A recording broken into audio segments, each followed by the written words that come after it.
If you bought healthcare from healthcare.gov or the Marketplace, you may have been wondering, why did your premiums double? Did you know in 2026 that 3 million fewer people enrolled in the Affordable Care Act Marketplace than they did last year? And it's not because those 3 million people suddenly got healthy or rich. In this video, I'm going to break down what happened to the ACA and why so many people are losing their health insurance and what you can do if you are uninsured or underinsured. Stay with me until the end because I'll be sharing a resource specifically for people in this situation called Uninsured but Not Helpless. This resource will help you navigate being uninsured and finding health care. Hey y'all, I'm LaJoy and I research healthcare access for the uninsured.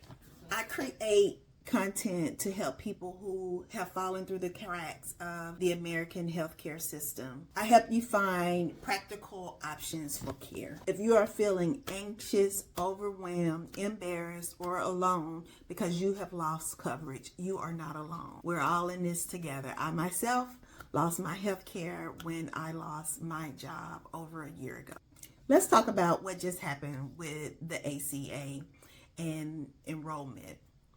At the start of 2025, about 22.1 million people were enrolled in the ACA Marketplace. As of 2026, that number has dropped to around 19.2 million. That's roughly 3 million people who were in the Marketplace and had coverage last year that are not in the Marketplace this year. There were extra financial help and subsidies in place that made premiums more affordable for a lot of low and middle income families. Why have so many people lost coverage? The short answer is subsidies expired. During and after the pandemic, Congress temporarily boosted the amount of help people could get to pay for monthly premiums. A few things happened. More people qualified for help than before. There was a cap on how big a chunk of your income your premium could be. For some lower income households, the net premium was very low, sometimes close to zero. Those enhancements ended at the end of 2025. So when 2026 plans came around, a lot of people logged back in to renew, selected their plans, and found out that their premiums had doubled. Not only had the premiums increased, the subsidies that gave people help paying for those premiums disappeared. For some families, that was an increase of hundreds of dollars a month, and they had to make the decision on whether they were going to pay for health care or pay their rent. And if any of you are like me, you had to pay your rent, or for me, the mortgage. So that's where we are now, trying to figure out how we got here and what we do now. You may hear some politicians say that the enrollment is down because they have cracked down on fraud. That might be one piece of the puzzle. But when you consider the timing and the increase in the premiums, there's more to that story. People are being priced out. What do these price changes look like in real life? Let's imagine a 47-year-old woman with high blood pressure, and she may be pre-diabetic as well. Last year, with the enhanced subsidies, her silver plan cost her around $90 a month. This year, the same basic coverage jumped up to $260 a month. She's already stretching every dollar.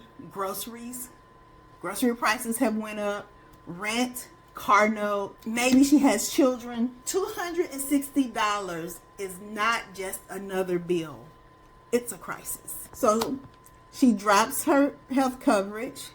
She says she'll be extra careful and go to the ER in case of an emergency, but she still has medication that she needs refills for, and it's not safe for her to skip her medication. I'm on thyroid medication, and at first I was trying to stretch my medication to make it last. Well, that was not a wise choice because it had a major effect on my health. That is not something that you should ever do. You should take your medication the way that it is prescribed. So what do you do if you are uninsured or underinsured? Let's talk about options. None of these options are perfect. but getting something in place is better than not having care at all. Before you give up on the marketplace, completely rerun your application. Your situation could have changed, your income could have changed. Apply again with that new information. Or look into CHIP or Medicaid. Those options may be available to you as well. Sometimes reapplying may adjust your numbers some, and you may qualify for things that you didn't qualify for before. You can search for qualified health centers or community health centers in your city or in your county. Many of those places offer primary health care, women's health care, and lab work. These places won't solve everything, but they can help with some of your basic care needs, so you're not running to the ER for every little thing. Another option you may not have considered is hospitals. Look into hospitals' financial assistance programs. A lot of hospitals, especially nonprofit hospitals, are required to have charity care or financial assistance programs. I remember when I broke my neck in 2009, I had a hospital bill in the six figures, and I was working a contract job. So I wasn't a full-time employee. So when the car accident happened, I didn't have any insurance. I didn't even have a job, because with contract work, if you don't go to work, you don't get paid. Well, my hospital advocate got my hospital bill paid because there was a philanthropist who was looking for hospital bills to pay. And she paid my hospital bill, and it was a six-figure bill because I was in the hospital for a month. And I ended up paying only $125 of that six-figure bill. So the options are out there. The resources and the help is available. That is definitely something that I can vouch for. It is real. You should check it out if you are in need of those services. Don't go into panic mode. Panic mode helps no one. Just because you do not have coverage does not mean you do not need a plan. You can still be strategic. Prioritize chronic conditions like blood pressure, diabetes, asthma, mental health. Set up at least one regular touch point with a clinic for monitoring those critical and chronic diseases. Ask every provider about low-cost pharmacy options, generic and community programs that will help you cover your meds. Taking small proactive steps can prevent a much more expensive health care crisis. I've created a step-by-step guide called Uninsured, Not Helpless. If this sounds like something you benefit from, the link to Uninsured, Not Helpless is in the description.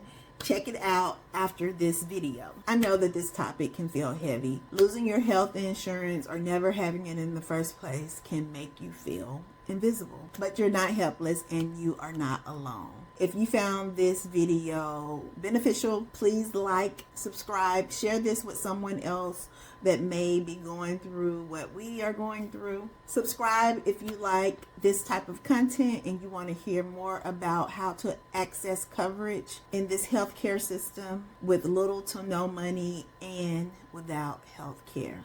Thank you for spending this time with me today. Take a breath and take the next right step for you and your health. I'll see you in the next video.